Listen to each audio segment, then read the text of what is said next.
buenas, estamos en el capítulo 5 sobre el libro de Gavin Powell, texto guía sobre base de datos. Nuestro tema hoy en día es la lectura o escritura con SQL. Pues bien, ¿qué veremos en este capítulo? Pues este capítulo se muestra cómo se utiliza el modelo de base de datos relacional desde una perspectiva de aplicación. También veremos en este capítulo cómo se centra en cómo se accede a un modelo de base de datos cuando contiene datos en una base de datos a través de un lenguaje de consulta SQL. Bueno, ¿qué SQL que define? SQL es un lenguaje de no procedimiento utilizado para acceder a los valores de registro de campo y en las tablas de base de datos relacionales. Pues bueno, el lenguaje es un lenguaje de programación procesal. Bueno, ¿qué considera SQL? Pues SQL está estructurado en el sentido de que se utiliza para acceder a los datos estructurados de manera estructurada, de una manera organizada, o también de recuperar datos de estructuras organizadas. Esas estructuras son conocidas como tablas. También tenemos un lenguaje, o sea, la palabra lengua o lenguaje en programación, que significa lenguaje de programación. Se utilizan para obtener información desde un ordenador. Vamos a los orígenes del SQL. Bueno, inicialmente IBM fue quien creó la tecnología de base de datos relacional. SQL se creó como una forma sencilla y no procesal de acceder a los datos desde una base de datos relacional, bueno, como ya dije, creada por IBM. Bueno, tenemos una imagen, una breve imagen que nos dice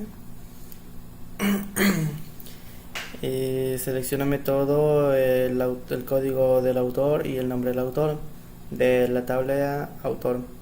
Es una consulta que me está recuperando todos los datos, el ID, el código y el nombre del autor.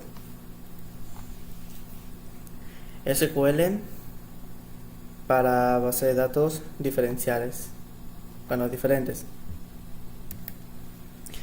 SQL, tal como se aplica en diferentes motores de base de datos, no ha sido estandarizada. Cada proveedor de base de datos relacional desarrollado una base de datos única y sistema de gestión de base de datos relacional, kit de herramienta de gestión o de gestor de base de datos. Vamos a los fundamentos de SQL. Los comandos de consultas. Algunos motores de base de datos se refieren a los comandos SQL como sentencias SQL. Bueno, no se confundan, los dos términos significan exactamente lo mismo. Preferiblemente utilizar el comando. Esto es simplemente una preferencia personal por parte de cada quien. El término cláusula se aplica generalmente al subconjunto de partes de comandos. Bueno, voy a procederles a explicar cada uno de estos ítems. Consulta básica. La más simple de las consultas recupera todos los registros de una tabla. Por ejemplo, pongo asterisco, así como la parte de acá. Pongo asterisco, seleccioname todo de la tabla autor. Me muestra el nombre y el ID del autor, el nombre y el código. Una consulta filtrada. Pues una consulta filtrada utiliza onWhere, que significa dónde, que es una cláusula para incluir o excluir registros. Bueno, esto se irá explicando más adelante. Tenemos las consultas ordenadas, donde utilizo el order by, que es para ordenar, dependiendo si quiero ordenar de año, meses o como sea de preferencia. Consulta agregada.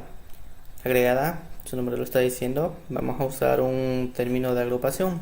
Nuestra cláusula es el group by, que lo voy agrupando, asimismo puede ser por meses, años, días, según sea correspondiente. Tenemos la consulta de combinación. La consulta de combinación es de unión. Se unen algunas tablas. Consultas anidadas. Las consultas anidadas también se conocen como una subconjunta.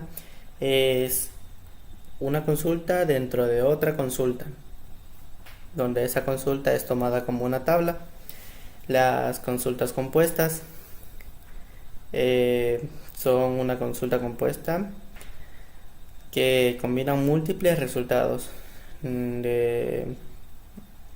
más usando la palabra unión, donde tienen un orden estricto de que tienen que ser los nombres iguales.